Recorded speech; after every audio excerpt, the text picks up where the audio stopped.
I express appreciation for those J'exprime ma reconnaissance pour les personnes qui ont servi si fidèlement et je soutiens avec enthousiasme celles qui ont été appelées. Quand les autorités générales de l'Église rencontrent les membres partout dans le monde, nous voyons combien les saints des derniers jours sont d'une force positive. Nous vous remercions pour tout le bien que vous faites à chacun. Nos gens qui s'occupent de la communication sont bien conscients que beaucoup de leaders d'opinion et de journalistes aux États-Unis, comme partout dans le monde, parlent de plus en plus de l'Église et de ses membres dans leurs interventions publiques. Une confluence unique de facteurs a mis l'accent de façon importante sur l'Église. Beaucoup de gens qui écrivent sur l'Église font l'effort sincère de comprendre notre peuple et notre doctrine. Ils sont courtois et c'est notre objectif. Nous les en remercions. Nous avons aussi conscience que beaucoup de personnes ne sont pas en harmonie avec les choses sacrées. En décembre dernier, lors d'un discours adressé aux dirigeants catholiques à l'Université pontificale grégorienne, Lord Sachs, grand rabbin d'Angleterre, a fait remarquer à quel point certaines parties du monde étaient devenues profanes. Il a dit que l'un des coupables est l'athéisme scientifique agressif qui n'a pas d'oreille pour entendre la musique de la foi. La grande vision introductrice du livre de Mormon est le songe prophétique de Léhi sur l'arbre de vie. Cette vision décrit clairement les obstacles à la foi qui existent de nos jours et le gouffre qui sépare les gens qui aiment Dieu, qui assistent au culte et qui se sentent responsables vis-à-vis de ceux qui ne le font pas. Léhi explique certains comportements qui détruisent la foi. Certains sont orgueilleux, vaniteux et insensés. Ils ne s'intéressent qu'à la prétendue sagesse du monde. D'autres éprouvent un certain intérêt pour Dieu, mais se perdent dans un brouillard profane de ténèbres et de péchés. D'autres encore ont goûté l'amour de Dieu et à sa parole, mais sont honteux à cause des gens qui se moquent d'eux et tombent dans des sentiers interdits. Enfin, il y a ceux qui sont en harmonie avec la musique de la foi. Vous savez qui vous êtes. Vous aimez le Seigneur et son évangile et vous essayez constamment d'appliquer et de faire connaître son message, surtout à votre famille. Vous êtes en harmonie avec les murmures de l'esprit. Vous êtes sensible au pouvoir de la parole de Dieu. Vous avez des pratiques religieuses chez vous et vous essayez diligemment de vivre en disciple du Christ. Nous savons combien vous êtes occupés. Sans clergé professionnel rémunéré, la responsabilité d'administrer l'Église dépend de vous, membres dévoués. Nous savons qu'il est courant pour les membres des épiscopats, des présences de pieux et pour beaucoup d'autres d'offrir de longues heures de service dévouées.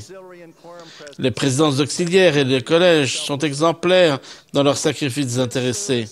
Ces services et ces sacrifices sont le fait de tous les membres, jusqu'à ceux qui tiennent les registres de secrétariat, aux instructeurs au foyer et aux sœurs visiteuses, fidèles et à ceux qui enseignent. Nous sommes reconnaissants envers ceux qui travaillent courageusement comme dirigeants scouts ou comme instructeurs à la garderie. Soyez tous assurés de notre amour et de notre reconnaissance pour tout ce que vous faites et pour ce que vous êtes. Nous savons bien que certains membres sont moins intéressés par certains enseignements du Sauveur et ils sont moins fidèles. Notre désir est que ces membres s'éveillent pleinement à la foi et augmentent leur activité et leur engagement. Dieu aime tous ses enfants. Il veut que tous reviennent à lui. Il désire que tous soient en harmonie avec la musique sacrée de la foi. L'expiation du Sauveur est un don pour tous. Il faut qu'il soit enseigné et compris que nous aimons et respectons toutes les personnes que Léhi a décrites. Souvenez-vous, ce n'est pas à nous de juger. Le jugement appartient au Seigneur. Le président Monson nous a expressément demandé d'avoir le courage de nous abstenir de juger les autres. Il a aussi demandé à tout membre fidèle de secourir ceux qui ont goûté le fruit de l'Évangile, puis qui sont tombés, ainsi que les gens qui n'ont pas encore trouvé le chemin étroit et resserré. Nous prions pour qu'ils tiennent la barre et prennent part à l'amour de Dieu, ce qui remplira leur âme d'une joie extrêmement grande. Bien que la vision de Léhi parle de tout le monde, le concept doctrinal culminant est l'importance éternelle de la famille. La famille est ordonnée de Dieu. C'est la cellule la plus importante dans le temps et dans l'éternité. Quand Léhi a pris du fruit de l'arbre de vie, l'amour de Dieu, il désira que sa famille en mangeât aussi. Notre grand désir est d'élever nos enfants dans la vérité et la justice. L'un des principes qui nous aideront à accomplir cela est d'éviter de juger excessivement une conduite insensée ou imprudente, mais pas pécheresse. Il y a bien des années, quand nos enfants étaient encore à la maison, Dale Nash Oaks a enseigné qu'il est important de faire une distinction entre les erreurs de jeunesse qui doivent être corrigées et les péchés qui nécessitent humilité et repentir. Quand la sagesse fait défaut, nos enfants ont besoin d'enseignement. Quand il y a péché, le repentir est essentiel. Nous avons trouvé cela très utile pour notre famille. La pratique de la religion au foyer est une bénédiction pour leur famille. L'exemple est particulièrement important. Ce que nous sommes parle si fort que nos enfants risquent de ne pas entendre ce que nous disons. Quand j'avais presque 5 ans, on a dit à ma mère que son petit frère avait été tué quand le cuirassé sur lequel il était a été bombardé près des côtes du Japon vers la fin de la Deuxième Guerre mondiale. Cette nouvelle l'a atterrée. Elle a été très affectée et est allée dans la chambre. Après un moment, j'ai jeté un coup d'œil dans la chambre pour voir si elle allait bien. Elle était agenouillée en prière au pied du lit. Une grande paix est descendue sur moi parce qu'elle m'avait enseigné à prier et à aimer le Sauveur. C'était typique de l'exemple qu'elle m'a toujours montré, l'exemple de mères et des pères qui prient avec leurs enfants peut être plus important que n'importe quel autre. Le message, le ministère et l'expiation de Jésus-Christ, notre Sauveur, est notre programme essentiel d'études familiales. Aucune écriture ne caractérise mieux notre foi que 2 Néphi 25-26. Et nous parlons du Christ, nous nous réjouissons dans le Christ, nous prêchons le Christ, nous prophétisons concernant le Christ, et nous écrivons selon nos prophéties, afin que nos enfants sachent vers quelle source ils peuvent se tourner pour obtenir la rémission de leurs péchés.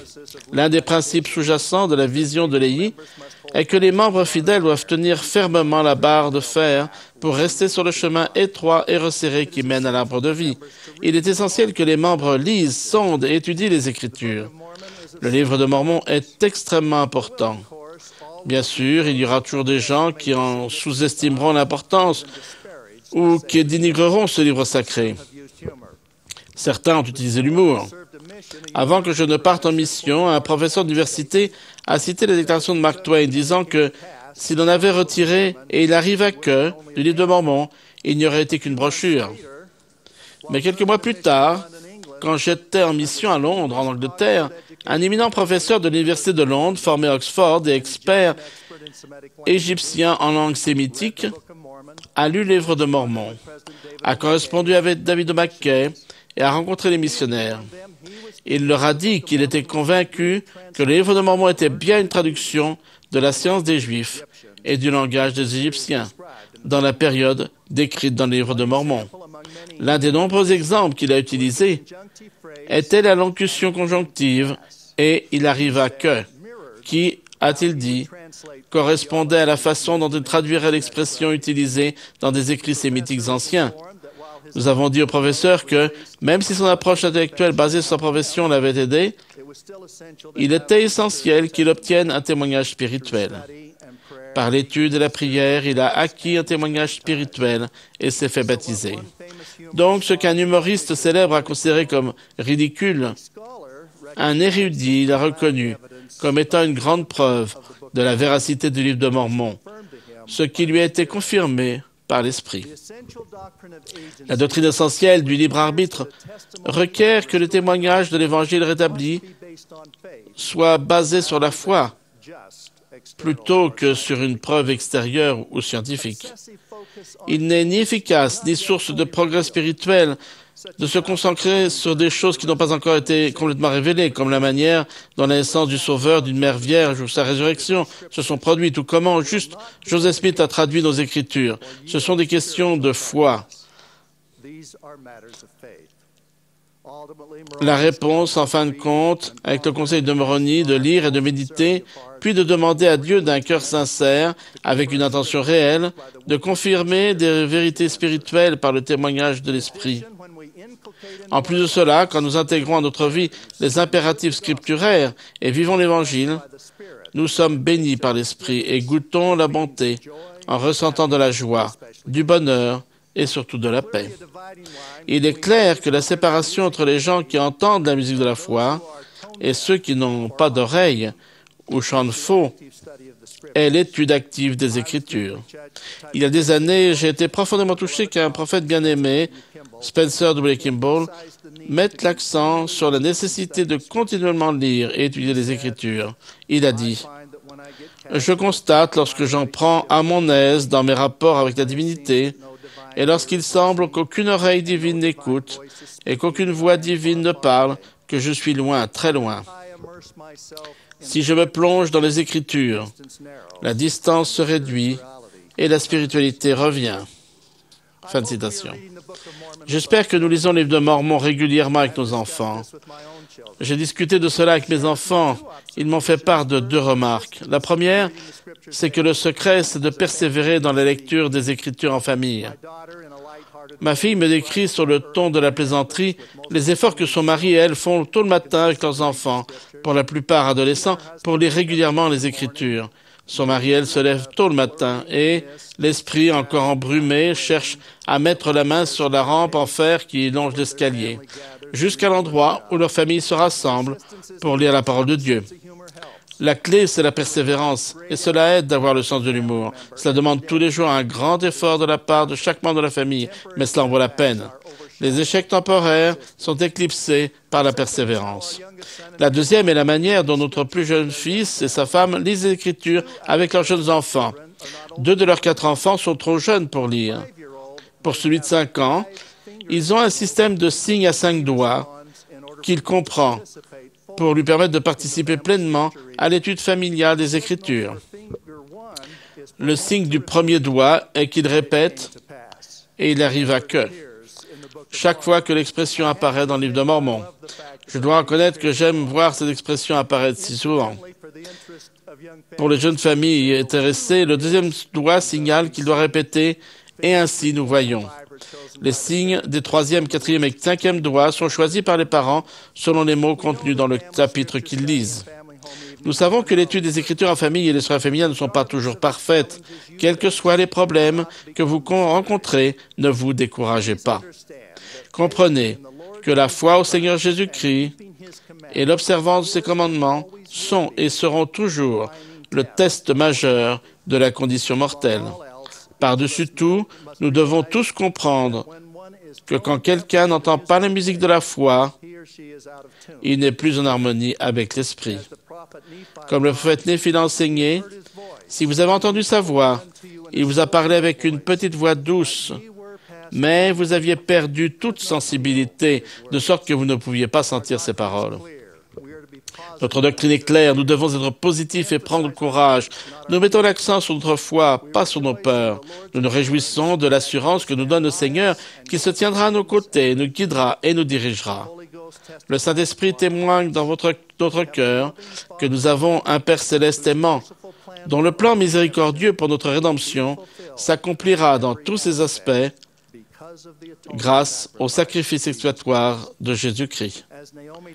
Comme Naomi W. Randall, auteur de « Je suis enfant de Dieu » a écrit, « Son esprit me guide, son amour m'assure que la peur part quand la foi perdure. » Où que nous nous trouvions sur le chemin des disciples de la vision de Léhi, prenons la résolution de susciter en nous-mêmes et en notre famille un plus grand désir d'obtenir du Sauveur ce don incompréhensible qu'est la vie éternelle.